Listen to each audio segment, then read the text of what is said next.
Hi YouTube, welcome back to my channel, and if you are new, my name is Charlie. Please consider subscribing.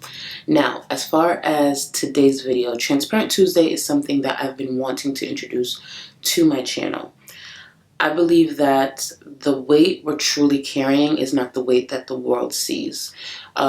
The world sees our weight in physical form, but the true weight that we're carrying is actually through the experiences we've had in life, the things done to us, the things said to us, and that's what we're carrying to, at least in my opinion, from my journey, got me to the weight that I was, got me to being 400 pounds. So for me, it's not just about losing the weight and getting the physical weight off. It's getting the mental weight off that I've been carrying all these years as well. Hopefully that made sense. Maybe I'll say it in a future video where it makes more sense, it's more concise, but I just want to get straight to the video. Today's video is going to be about why I was placed in foster care. I've actually had two experiences with DCF, but I was placed in foster care the second time. Just to go back, the first time I had an experience with foster care, actually to go back before that, the reason, to say it point blank, the reason I was placed in foster care, or was supposed to get placed in foster care the first time as well, is because my mom was extremely physically abusive. She was mentally abusive, but she was extremely physically abusive. It took time for it to finally catch up to her. My mom's been a single mom for as long as I've known her. She's been in and out of relationships, she's been in and out of marriages, but for majority of our lives, she has been a single mom. And there are people, I believe, who are not meant to be mothers. I am grateful that she was a mother, because then I wouldn't be here. But I believe that there are some people who are not meant to be parents, and my mother was one of them. From as long as I can remember, she's been physically abusive, not only to myself, but to my younger sister. And the first interaction I've had with DCF was when I was in the 5th grade. And normally when it comes to school, when it came to school, it was always my escape. So I could have got the craziest beating the night before or the morning of. I didn't take it into school with me because it was my escape. It was my chance to connect with people, be around laughter, be around happiness, be around joy, and in a way look on to other families that looked like what I would love to have. So sometimes I was just living vicariously through my friends. You know, when I see them happy with their mothers or their fathers, or talk about all the great things they do with their family and how their family makes them feel, like, I love to listen to that. Deep down, did it make me sad that I didn't have that? Yes, but if that's all I can have, then I was okay with it. So school's my escape. But there was one particular day in the 5th grade. I don't exactly remember what happened, but I knew that day it was too much for me not to take it with me into school. My friends went on to, I believe it was recess. I stayed in the classroom, and I believe it was my English teacher. She has a way with connecting with children. She has a way with connecting with children and really seeing and hearing them. Till this day, she's the most impactful teacher I've ever had. This is why this is going to make me a little sad. So this particular day, she is used to me going out to play and, you know, enjoying recess with my friends, but she tried to connect with me, even though she was in the classroom, I think grading paperwork and catching up on work. She took time away from that to try to understand, you know, why I wanted to stay behind. And I, growing up, didn't get the sense of feeling safe anywhere, feeling safe with anyone, especially not with my mother, but with her, with my teacher. I've always felt safe. She was always kind to me. She always heard me. She always, in a weird way, I felt protected me. So that particular day, she was just talking to me, trying to make me feel okay and get me to go back out to play, but I was just adamant I didn't want that. And for whatever reason in that moment, I just felt so heavy, but yet I felt so safe. So blurted out everything about my home life to her. And I was crying and she was holding me. But in that moment, I felt so light because, yes, I enjoyed school. Yes, I enjoyed that escape. But even through all that, I still felt heavy because there was this big burden, big secret that I always held. People would ask about certain marks on my body. I would consistently lie and say, I got in a fight with my sister, which my younger sister and I are 5 years apart. I don't know why anyone would think she whooped my ass that much, but people believed it for whatever reason. I will say growing up, I had to learn to be a good liar. I had to learn to be a believable one because if I didn't, then what happens later would have happened, and that was always my fear. So I pretty much told her everything, and I felt so good from releasing that, and she didn't make me feel weird. And one of my fears were always that if people really knew what happened behind closed doors, I'd be judged. I'd be looked at as a freak, and she was completely understanding, and she held me, and she just made me feel good. She didn't make me feel like I deserved what was happening to me. What I didn't realize, because again, I'm in the 5th grade, what I didn't realize is what I told her she would have to report. And the day continued, and I want to say 2, maybe 3 hours later, a few officials, and I want to say maybe 2 administrators, I believe it was my assistant principal, and I believe the school social worker, came to get me. I didn't know what was going on. I just thought, wow, I must be in trouble. They sat me in this office and they start to repeat back to me everything that I said to my English teacher. And they are now asking for clarity. And my heart drops. In that moment, I felt so safe. I didn't think about the consequences of what I was telling this teacher, who is mandated to report these type of things. It is mandatory. Her job can be put on the line if she didn't report these type of things. Granted, I don't think that's why she reported it. I really believe this woman wanted me safe and happy. So I start to backpedal because I didn't know what to say. At first I was silent, and then they were doing the whole, it's safe, you'll be fine. And in my head I'm like, you don't know what type of monster I live with. I will not be fine. So I start thinking it through in my head, what do I say? What do I say to get out of this? What do I say? And then I hear someone open the door and say to, I believe my assistant principal, her mother's here, because they have to call my mom. Because now DCF is here. My assistant principal was there. And I think the school cop was there. I don't think they called the cops. It's a lot of schools I go to, they had a DARE program or something where cops were there. So, and I'm just like, she's going to kill me. She's going to kill me. She's going to kill me. So I start backpedaling. No, I think she misunderstood. And I'm pretty much lying on this woman. But DCF, I think they're skilled enough, or I know they're skilled enough to know that kids will lie to protect their parents. Kids will lie to protect what they just told, which is the truth. And no matter how much backpedaling I did that day, they still opened up an investigation. I was able to go back home with my mom, which was scary, but they did open up an investigation which lasted a few weeks. And I will say this, through the weeks of those investigations, my mom did not beat me once. She was verbally abusive, but she didn't put her hands on me because she knew she was under investigation. But through that time as well, I feel like she manipulated me a bit because she knew I said the things to the teachers because what was repeated back to her was the truth. But what she did through the weeks without physically abusing me is she showed me more love, and she convinced me to tell the school that the teacher made me say those things. The problem with that is my cousin got taken away a few weeks prior to this investigation starting from my aunt. My same English teacher is the one who reported it.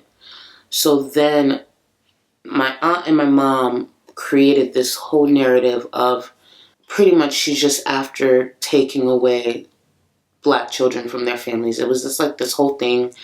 And what came from that is not only is DCF investigating my family, my mom, the school kind of had to investigate my English teacher, which broke my heart because she wasn't lying.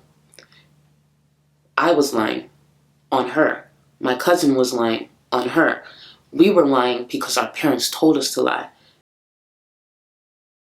She was not lying whatsoever.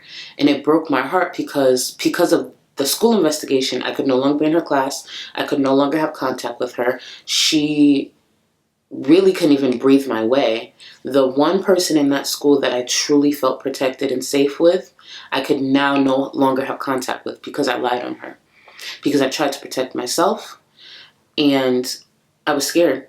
Yes, I'm in the 5th grade, but I guess this is where I have a little issue with how investigations work, at least at that time. When it came with DCF, is because with something like that at such a young age, the chances of you lying is great. It's huge. And a lot of the investigation, when they come and talk to us at the house, like my mom was there, what truth do you think I'm going to tell you with my mom sitting there? Yeah, they would separate us, but my mom would be in the next room. You know how paper thin our walls are? Like, no.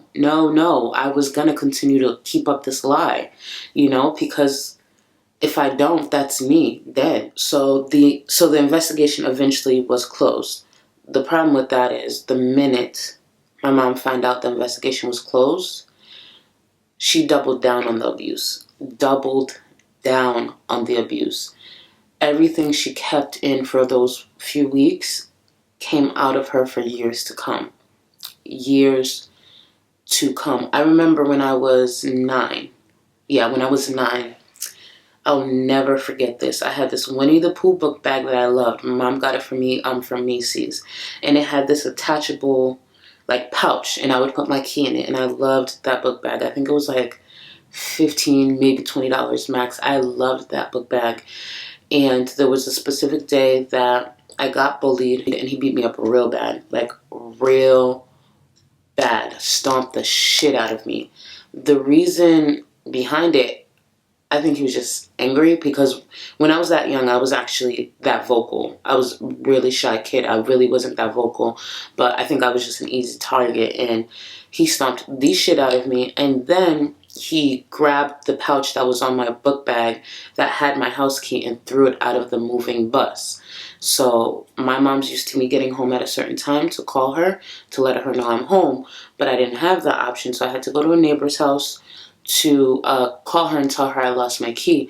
I didn't tell her the reason behind me not having the key because my mom's so dramatic. She would have went to the boy's house and I would have looked like a snitch, and then he could have beat me up again. That's how I looked at it.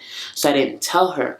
So when she came and picked me up from the neighbor's house and got me home, she was so upset. She beat me so bad. So bad. She used a household broom.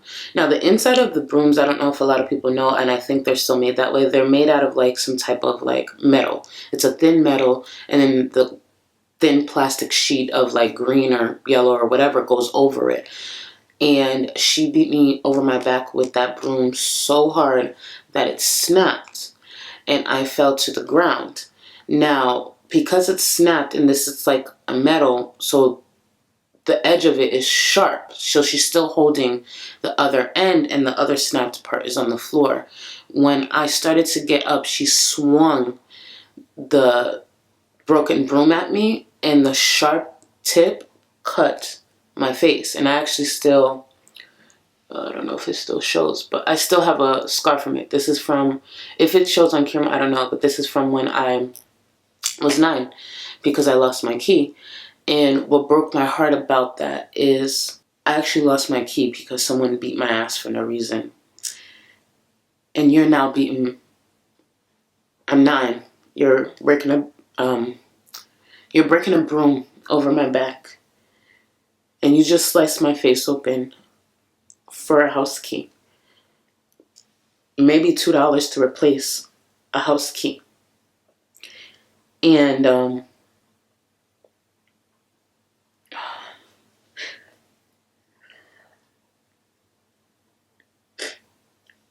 This is why I didn't want to wear makeup. And I couldn't imagine being that upset at my child, so I guess I will never get it. Yeah, so I ended up with a permanent scar on my face for the rest of my life because of me losing my house key. And she patched it up. She actually did some like home remedy because we couldn't go to the hospital. They would have asked too many questions. And I feel like hospital officials are a little more efficient with noticing lies when it comes to abuse than probably school officials. So my mom didn't allow me to go to the hospital. She like patched it up with, and she put this like home remedy, which is probably why it's scarred even to this day. But she put this like home remedy on it and sent me off to school the next day and put a big band-aid. When I was asked what happened, I told everyone I was wrestling with my sister and she threw me down the stairs. You know, everyone believed it. So that happened. Years later, I was either 14 or 15. Years later, my uncle was having issues with his two daughters. And he, I do not believe, knew the severity of my mom's abuse. So he reached out to my mom to see if she could help. She could be a female figure for them so she can possibly help him with the situation. She agreed and moved two of my cousins in. Mind you, we live in a two-bedroom apartment as it is. Me and my sister shared a room, so essentially they started to sleep in our living room. But they move in, and at first, she wasn't abusive to them, and she wasn't that abusive any longer to me and my sister. She was very calculated in how she slowly crept and brought in the abuse. And once the abuse was there, everybody was getting it. Everyone was being abused. Myself, my younger sister, and both of my cousins. Now, one day I came home and my she's actually older. My older cousin, they're yellow. They are not my complexion. There are certain scars I can hide. There are certain scars that cannot be hidden on their bodies. They are yellow. So I come home and it's very clear she just got beaten. And she's still crying, and then my mom turns to me like, look what she made me do, I'm so upset. And then she starts yelling at me to like go do something before I'm next. And I'm like, I just walked through the door, but I was so used to it, so I just got to it. You know, jump, how high, what do you need me to do? You know, because I didn't want that to be me. So that night I remember talking to my cousin, and she said, tomorrow I'm going to school and I'm telling them what they did. And I said to her, that's right, you go do it. Sorry, my camera cut off. So yes, I wasn't being sarcastic when I told her, yeah, go do it. But at the same time, me and my younger sister, we've always made those threats. Like, tomorrow's going to be the day we tell on mommy, but we never did it. So when she said it, I'm having her back and saying, yeah, go do it. But in the back of my mind, I'm like, you're clearly not going to go do it. My sister and I have been saying this for years. We punked out every single time. And the next morning, like, it just never happened. I was wrong. The next day, I came home from school, and there's about a 2 to 3 hour gap in between me getting home and my mom getting home. And when my mom gets home, it's hell. So I try to take a nap before my mom gets home most days. So I was taking a nap and I heard the most obnoxious knock on my door. And it was so damn loud that you heard the door shake. I thought it was my mom, because sometimes when she brings up the groceries herself, which is very, very, very rare, because she has the groceries in her hand, she'll use her foot to kick the door, to knock on the door, and it sounds obnoxious. So I'm like, oh my God, she's home early. Let me run. Mind you, I'm in a t-shirt and underwear. I believe I'm running to the door to answer the door for my mom, who has groceries in her hand. I open the door, and there's 3 police officers and 2 DCF workers. And I'm like, what? I did not connect the conversation that I had with my cousin the night before with them standing there. I'm just looking at it like, did I do something? Like, what is it? The police officer was very nice. He said, I need you to go get dressed. And I closed the door. No, I didn't close the door. I left the door open because I was scared, so I didn't know what to do. So I left the front door open, ran into my room, closed that door, and got dressed. And I was just like shaking the whole time. And I came back out and I said, so like they can tell I was scared. They're like, "Where's your mom?" I was like, "She's at work. She won't be home for a while." And they're like, "Oh no, you need to call her. She needs to get home now." And I'm like, "Oh, I'm definitely in trouble. I'm definitely in trouble." So I call my mom. And I tell her, like, "You have to come home. There are cops here." She instantly starts yelling at me, but in Creole. In Creole, she starts yelling at me. And my mom's loud. She's loud. So, but she starts saying it in Creole. She's saying it in Creole. She's threatening me in Creole. And I think she assumed no one there spoke Creole. What became my social worker is Haitian. She understood Creole. She's fluent in Creole. I didn't connect that until later. I did not connect that until later. So she's threatening me. Now I'm scared because I'm like, she is promising me the beating of my life. You know, so I'm like, oh my God, like, they're not telling me it's not about me. They're not necessarily telling me I'm not in trouble. They're being kind to me, but like they're not saying much. And it's because they had to wait until my mom got there. So my mom gets there and she's like, yeah, so puts on her sweet voice. Officer, what's going on? How can I help you? You want something to drink? That's my mom. If you meet my mom, she seems like the sweetest woman. She's a monster. Now, let me make something clear when it comes to this video. I love my mother and we have been repairing our relationship, and there's a lot I have forgiven. There's a lot I'm working on forgiving, but my mom's very aware she was a monster. Is she one today? I hope not. But does she have children? No. She has adult women as children, you know, so we're not kids anymore. So the things she could have done in the past, she absolutely can't do now. And I'll get into that in a way further down video. So she's being all hospitable and all that. And they pretty much start to say, so your niece claimed that the marks on her body were due to you abusing her. And not only did my cousin go to school, well, because, you know, when we get a really bad beating and there's a lot of marks on us, we always had to wear like turtlenecks, sweaters, and long sleeve stuff. Not only did she go into her social worker, guidance counselor's office, whoever it was, whatever official it was, and took off that turtleneck and showed everything. She gave a detailed description of everything to the T. Like when I was listening to them tell her what my cousin said, she didn't lie once. She was not lying.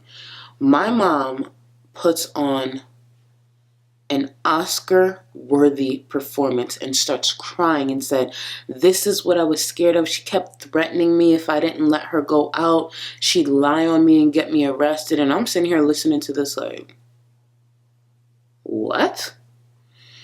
She starts saying all this and putting it back on my cousin. Mind you, my cousin's a teenager. I'm a teenager too because I was either 14 or 15. My cousin, a teenager, like, I get it. There are some real cruel teens out there, but like, she would have,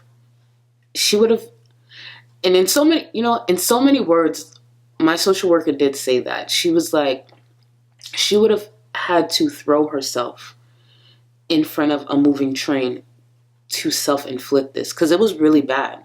It was really bad. My mom, the abuse that my mom put on us was nothing light. Nothing light at all. I even remember having a conversation with my mom years ago where she admitted that after she would beat me, my sister and I, she would actually come in our room in the middle of the night and make sure to check we're still breathing. That's how bad she knew she beat us. That is psychotic. That is insane. The fact that you are knowingly checking on your children in the middle of the night because you knew you just brutally beat them to make sure they were still breathing. And then you turned around the next day to do it again. That's crazy.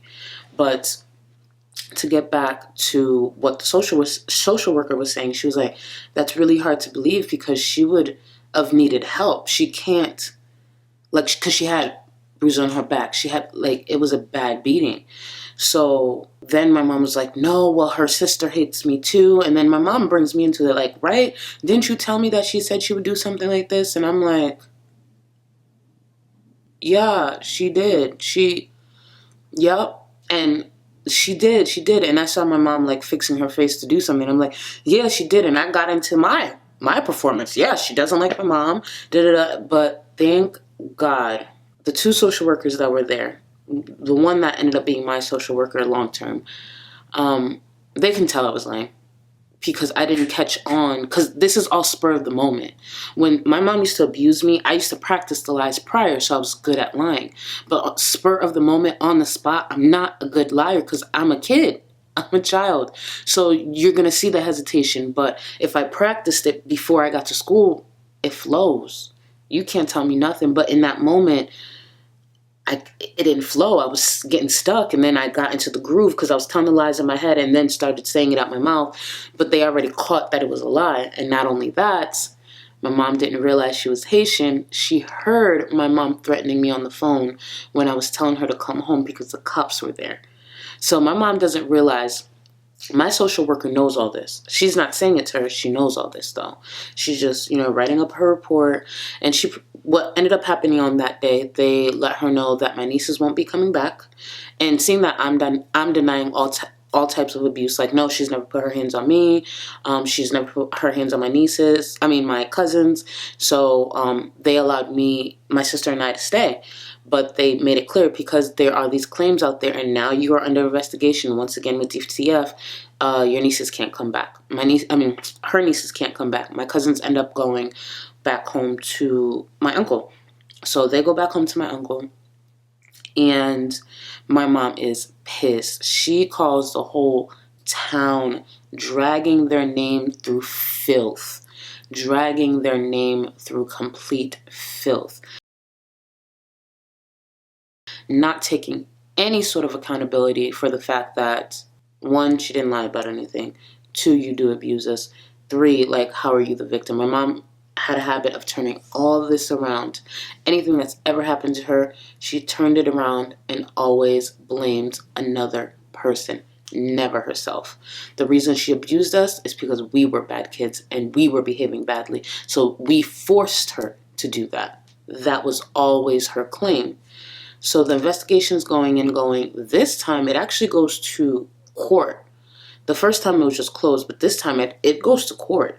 And through those weeks, during the case, the social worker would come over to have conversations with my mother, sometimes have conversations with me alone, but mostly having conversations with my mother. And it made it easier for them to communicate because my mom's English wasn't the best. And because she was she was Haitian, it was perfect. And she spoke Creole, so it made it perfect for them to communicate. But I think my social worker knew the truth from the beginning, but she did her job. She was thorough. We went to court, and they, first of all, the court date was for my mom, from what I remember, but my mom brought us, unless they told her to bring us. I don't remember, but what I know is, actually, I don't think they told us to come. The court date was for my mom. My mom brought us. I think my mom wanted to use or have us there to be a witness to make more statements or something. So the minute we walk in, my social worker sees us, and she says, "Why are they here?" That's how I know we weren't supposed to be there. "Oh, well, because they can tell the truth or whatever, and my English isn't that good." That's what my mom was saying. So they immediately separate us. My mom's like, "Why are you separating us?" And pretty much what they're saying to her is, their children, they are not part of this proceeding. Take her to one room and take us to another room. I walk into the room that they take us, and it's not just my social worker and us.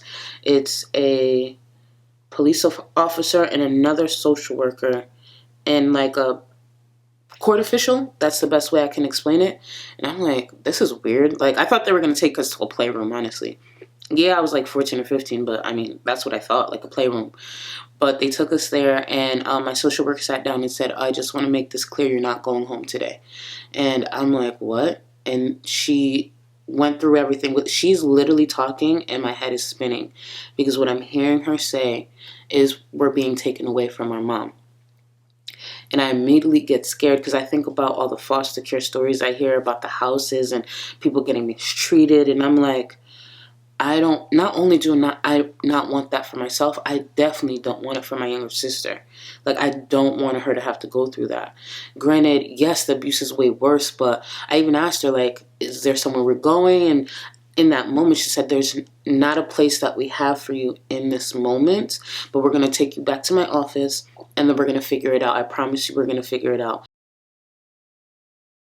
And that made me even more nervous because I'm like, so we don't even have a place to go right now. We might be sent to one of those boarding houses with like a million foster kids that no one wanted. Like, that's what I'm thinking. So we go to exit the room, and I don't think the people in my room and the people in my mom's room communicated well enough, because we ended up walking out at the same time, because the whole point was to get us out swiftly.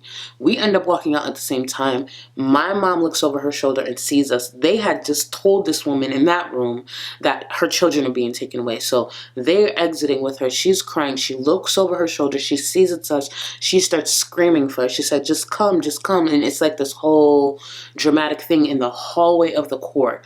My social worker grabs us both and like rushes us, not like aggressively or anything like that, rushes us into the elevator. We go downstairs, we get in her car, and we are at DCF headquarters, and she starts looking for a home for us. And that's how I started my journey into foster care. I want to talk about my experience in foster care, but there's no way I'm going to put it in this video. So at this point, I'm in DCF headquarters and starting my journey into foster care. Next video, I will go in depth about my experience in foster care. Going into foster care was tough. My experience in foster care is what I truly carry with me. Thank you so much for watching my video. If you made it this far, thank you. And if you are not subscribed, please do so. Like, comment. Anyone who has been in foster care or knows someone or has any questions, please comment down below. I would love to answer anything that I can if, it's appropriate enough. So thank you again for watching. I want to leave you with this once again. Be better today than you were yesterday, and be greater tomorrow than you will be today. Bye, YouTube.